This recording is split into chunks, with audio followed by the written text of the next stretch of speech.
Warning 18 plus. Explicit language, sexual content, BDSM practices. Trigger warning, aggressive sexual contact. Chapter 13. Sho lay on the king bed in Kay's room above the lounge, his hot, sweaty limbs tangled with Kay's. A pair of handcuffs lay discarded on the bed beside them. Sho closed his eyes and let out a long, slow breath. The last few hours had silenced all of Sho's doubts. He had been right that the night at Lilith's den had changed everything between him and Kay. Only it was for the better. They were more attuned to each other somehow, more connected. It was subtle but unmistakable. "What are you smiling about?" Kay asked. "I feel like I'm on top of the world right now." Everything in his life was running smoothly. Law school, work, even his modest social life. For the first time in as long as he could remember, he was completely stress-free. Kay smiled and got up from the bed. "Drink?" "Sure." Sho watched Kay walk over to the counter. He still found the sight of Kay's soft, white curves mesmerizing. Kay poured 2 glasses of whiskey and returned to the bed. Sho loved the taste of whiskey now. The way that every sip flooded his body with a pleasant warmth reminded him of Kay. Kay's phone rang. He looked at his cell, then quickly turned it off. He placed it aside and sat back on the bed. Again, this seemed to happen a lot. When it did, it was like Kay's mask would slip. He'd get a phone call. He'd ignore it, and he'd continue as if whatever it was hadn't bothered him. But he always seemed slightly rattled afterward. Sho couldn't help but wonder what could possibly shake someone like Kay. Despite their growing closeness, Kay was still mostly a mystery to Sho. Kay reached out and swept a lock of Sho's unruly hair out of his face. "It's your birthday in a few days." A knot formed in Sho's stomach. "How did you find out?" "It's in your employee records," Kay said. "I couldn't help but take a look." "Do you have anything planned?" Not really. Like every other year, Sho had been planning to let the day pass without telling anyone. "That means I get you all to myself," Kay said. Sho stared down into his lap. "What's the matter?" Sho shrugged. "I don't really like birthdays." "And why not?" Sho gathered up the satin sheets around him and pulled them into his lap. "They've always been disappointing for me. It was just me and Mom growing up, and she wasn't very good at that sort of thing. If she remembered at all." "I'm sorry. That must have been hard," Kay said. "It's no big deal. So your birthdays were disappointing in the past. They don't have to be in the future."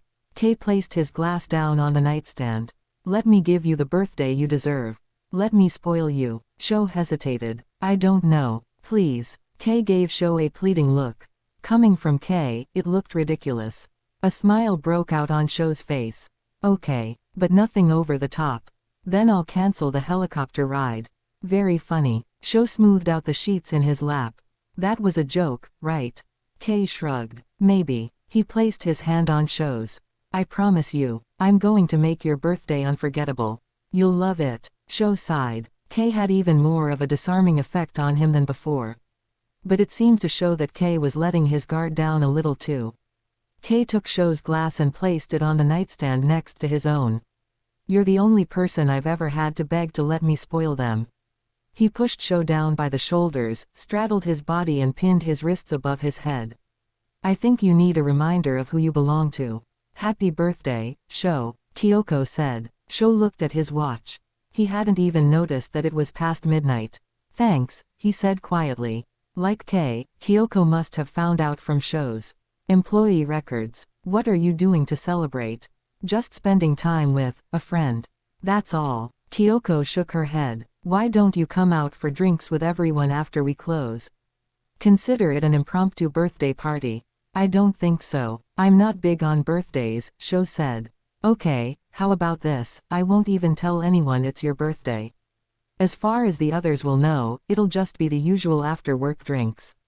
Sho hesitated. He had been working hard lately. And he didn't have class until the afternoon. It couldn't hurt to have a little fun. "Come on, Sho," Kyoko said. "Just this once. Live a little." Sho held up his hands in defeat. "Sure, why not?" "Great." Kyoko leaned down against the bar. "So, how do you feel about dancing?" "Don't push your luck." Sho grabbed his tray and walked off, knowing he was going to regret his decision in the morning. A few hours later, they had closed up shop, and Kyoko, Sho and a handful of his coworkers were hanging out in a seedy bar a few blocks away from the lounge. It was one of the few places that was still open. Sho, Kyoko yelled. Dance with me. It'll be fun. How many drinks have you had, Kyoko? Sho asked. Not nearly enough. He stood up. So, are you coming? He cocked his head toward the dance floor that the group had made by pushing some tables to the side. No thanks, Sho said for the 10th time since they'd arrived. But you should go ahead and join the others.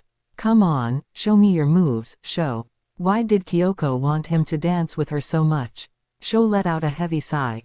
Look, Kyoko, you're a great GI, but I'm not interested in whatever it is that you want. Kyoko looked at Sho blankly. Then she burst out laughing. Did you think I was hitting on you? Sho's face flushed. Well, you're always so persistent, Sho frowned. Kyoko was laughing a little too hard. Oh, man. Her chuckles died off. Kyoko sat back down. Sorry. Believe me, I'm not into you that way. I've just been trying to get you to come out of your shell a bit. You don't talk to anyone at work, so I figured you could use a friend. That's it. She did have a point. Sho wasn't very sociable when it came to his job. Besides, I'm gay. Kyoko settled back in her chair. You of all people should have a much better gaydar. What? How do you know that I'm gay? Sho asked. I know about you and Kay, Sho.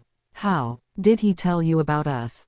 Nope. Kyoko grinned. But you just did. Sho cursed under his breath.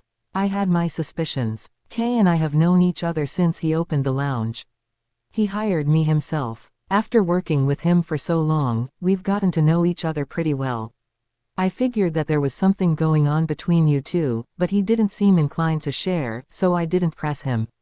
You know how private he is. Kyoko and Kay were friends. Kay never talked about his friends, but Sho had assumed that they were more like the kind of people who went to the lounge, not the kind that worked there. But it's pretty obvious, Kyoko said. After that incident with that asshole customer, Kay became very interested in you. He kept asking me questions about you, and would conveniently only come in on nights when you were working. And then he started sneaking you up to his room above the lounge late at night. Sho flushed. He thought they were being discreet. Kyoko smiled. I think you're good for him. He seems happy. He hasn't been in a relationship since Teru. Hold up. We are not in a relationship. She raised an eyebrow. If you say so. I'm serious. We're just having some fun, that's all. Okay, you can call it whatever you want. Sho scowled at her. Kyoko took a gulp of her beer. So, is he as bossy in bed as he is at work? Kyoko took a gulp of her beer. I am not discussing that with you, Sho said.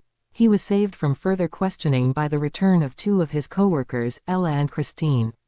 He didn't know them very well, but they seemed close to Kyoko. So, how are things going with Seiko? Ella asked Kyoko. Seiko, Sho said. You mean that Seiko? He gestured toward the other end of the bar where Seiko was standing. Yep, Christine said. They've been flirting for months. We all saw it coming a mile away. How had Sho never noticed that there was anything going on between them?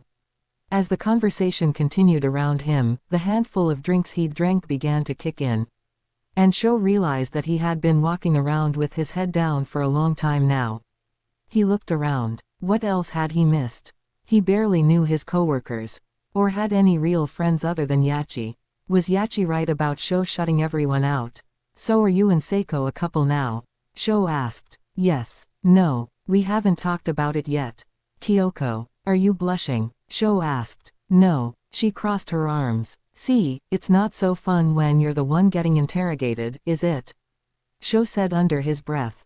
Apparently, not quietly enough, because the next thing Sho knew, all the attention was on him.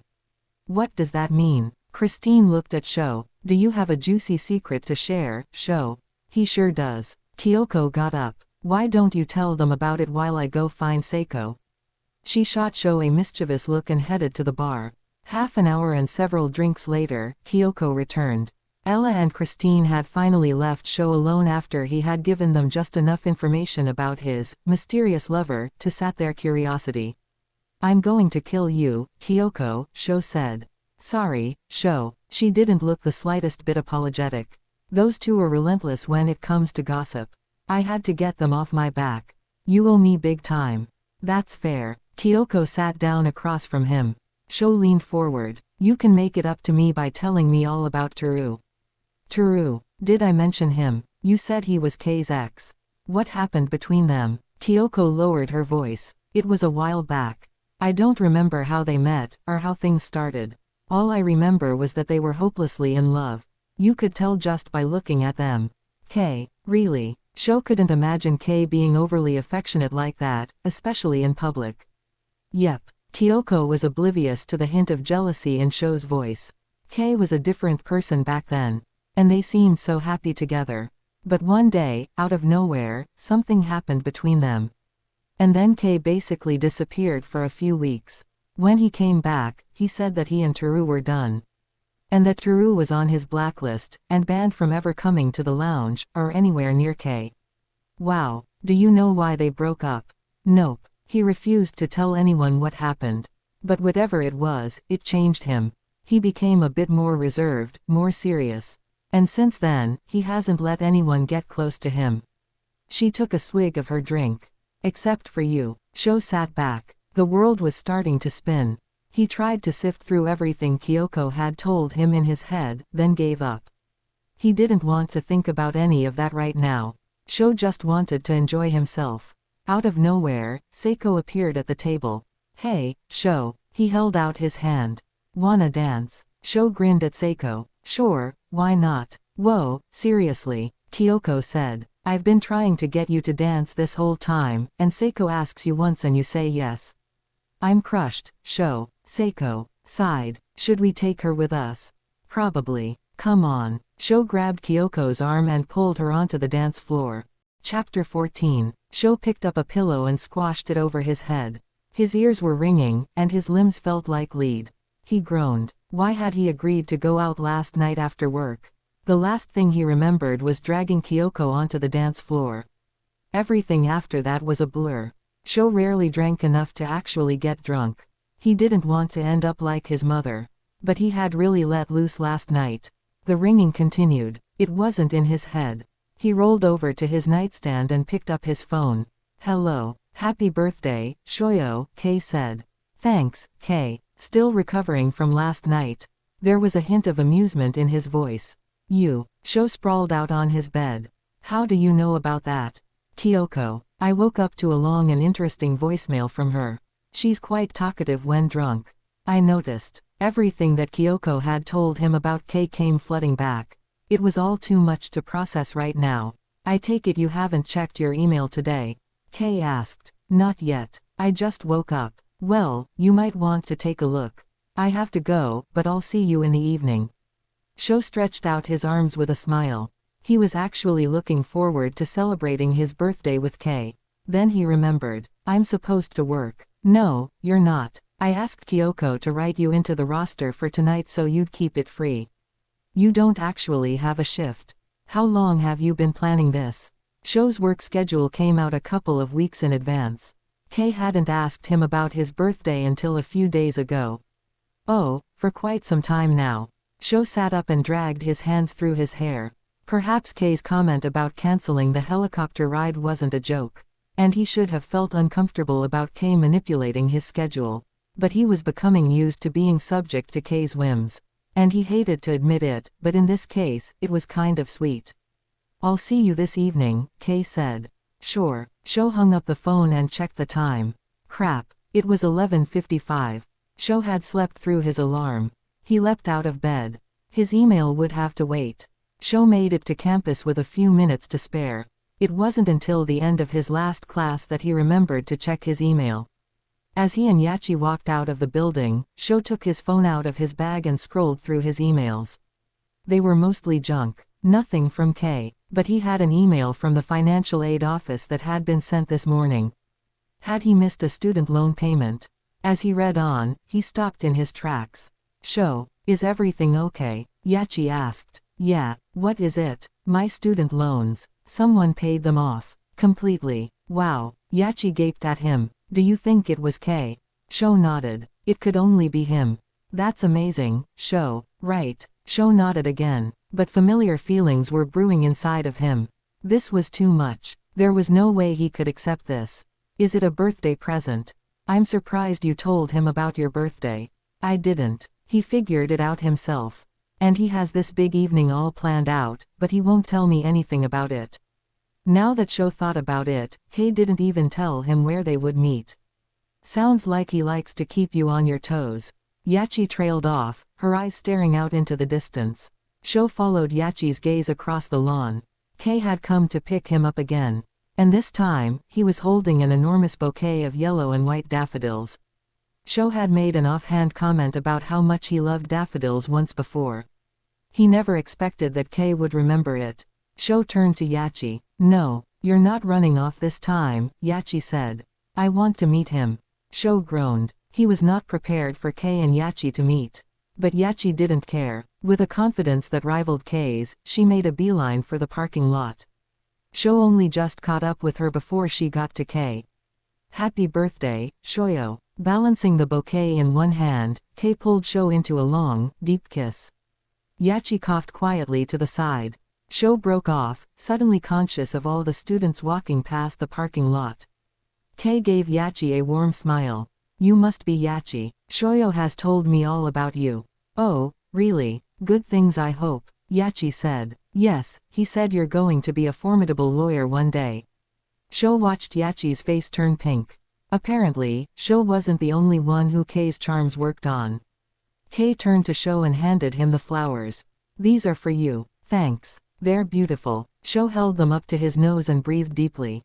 They smelled as wonderful as they looked. So, what do you have planned for Sho's birthday?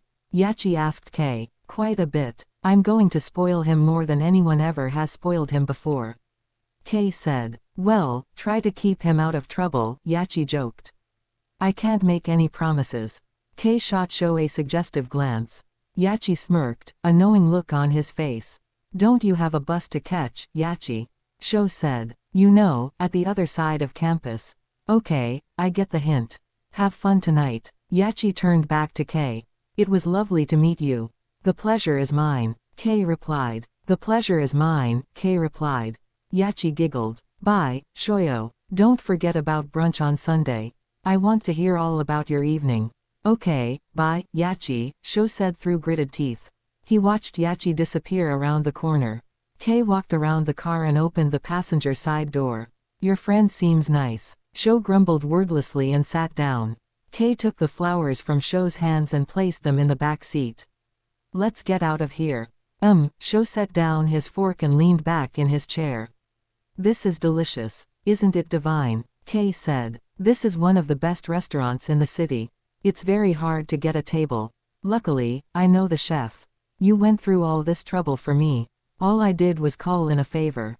It's nothing, really. This is not nothing. The small, intimate restaurant was finer than any that Sho had ever been to. From the shiny silver cutlery to the crisp, white tablecloths, everything in the room was pristine and rich. Their dinner, which they were halfway through, ran several courses. And there were no other diners. They had the whole restaurant to themselves. And I seem to remember saying, nothing over the top, Sho said. Is booking out an entire restaurant your idea of low-key? Trust me, this isn't over the top, Kei replied.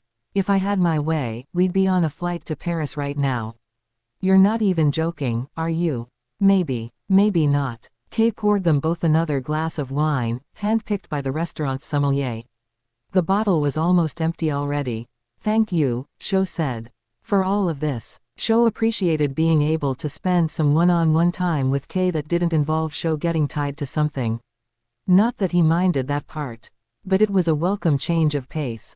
Kei smiled. Didn't I tell you that you would love it? Kei smiled. Didn't I tell you that you would love it? Yes, you were right. Aren't I always? Kei reached across the table and placed his hand on Sho's arm. See, sometimes it's worth giving something new a chance. I know. It's just hard, you know. To be open to anything new and different after being disappointed so many times. Sho picked up his fork and prodded at his food. It's silly of me, I know. Why do you do that? Kei asked. Do what? Dismiss your feelings. Pretend that they aren't important. I'm not. Sho sighed. It's a habit, I guess. When I was growing up, Having any feelings at all was a weakness I could never afford to indulge in. I always felt like I had to be strong all the time because I had no one else I could rely on. Where were your parents in all this?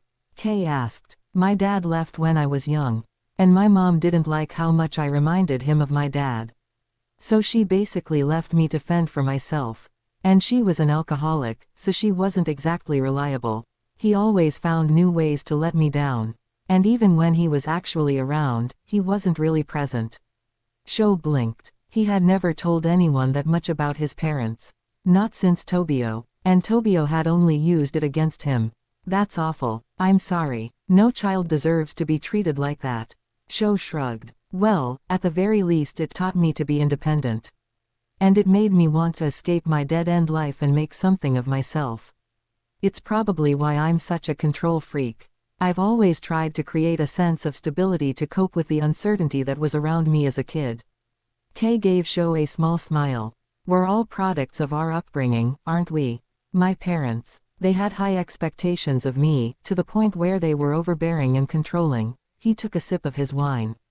My father was a mechanic and my mother was a nurse. They spent their entire lives working themselves into the ground. They wanted me to have a better life than they did, so they put a lot of pressure on me to succeed. That sounds hard. It was. As their only child, they put all their hopes and dreams on me. They loved me, but their love was conditional on me being perfect in every way. So I ended up internalizing their attitudes. I told myself that I had to excel at everything I did. And I sought to control those around me like my parents did to me. Which I clearly haven't outgrown. We're all hostages of our pasts. They sat in comfortable silence as they waited for the next course. It arrived with another bottle of wine. By the time they had finished with everything but dessert, they were halfway through the second bottle. Suddenly, Sho remembered. Kay, you paid off my student loans. Yes. It was nothing, really. To be honest, I wasn't sure if it would make you happy or mad. I know how independent you are. It bothered me a little at first. But then I realized I was being irrational, Sho said. Either that, or your lavish gifts are softening me up. Really, because I've been holding back. Kay said. Next time I'll have Elena drop off a new car for you. Or keys to a bigger apartment. I don't think so, Sho said, trying to look as resolute as possible. Suit yourself. I'm going to keep working at the lounge, Sho said. He didn't need to anymore. Without loans to pay off, his scholarships would cover most of his living expenses. I expected as much, Kay said. If it were up to me, you wouldn't have to work another day in your life. I'd look after you in every way. Sho raised an eyebrow. What, like some sort of sugar baby?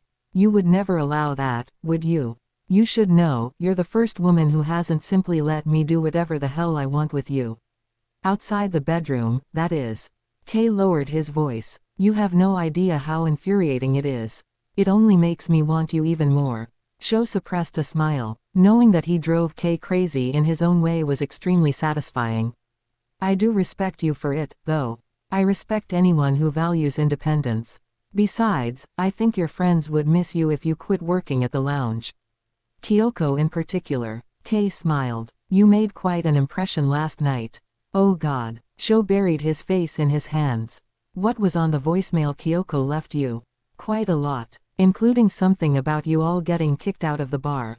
She was quite drunk, it was very hard to understand her. Sho groaned. She also gave me a bit of a lecture about you. She went on and on about how amazing you are and told me never to hurt you. I think she's taken quite the liking to you. Sho felt warmth rise up his face. He wasn't sure what to make of Kyoko, sudden protectiveness. I assured her that I would never do anything to hurt you. You know that, right? There was a softness in Kay's eyes that Sho had never seen before. The chef approached the table. He was carrying a small, elaborately decorated chocolate cake with several candles and sparklers sticking out of it. He gave them both a warm smile as he placed it on the center of the table, then disappeared back into the kitchen. Sho stared at the extravagant creation. Did you do this, Kay? I assure you, that was all Joseph. Kay sighed. He's the chef. I had to tell him it was your birthday for us to get the restaurant for the night, but I made him promise not to make a fuss. He glanced down at the cake. He's been known to come out singing, so I suppose this is him being discreet. It looks delicious, Sho said. Kei pushed the cake toward Sho. Happy birthday. Sho blew out the candles and watched the sparklers burn down. This is definitely the best birthday I've ever had. It's not over yet, Kei said in a smooth, low voice. I still have one last present for you. Oh, Sho smiled. What kind of present? You'll find out soon enough. Kei slid his foot up Sho's leg under the table. Now hurry up and eat your dessert.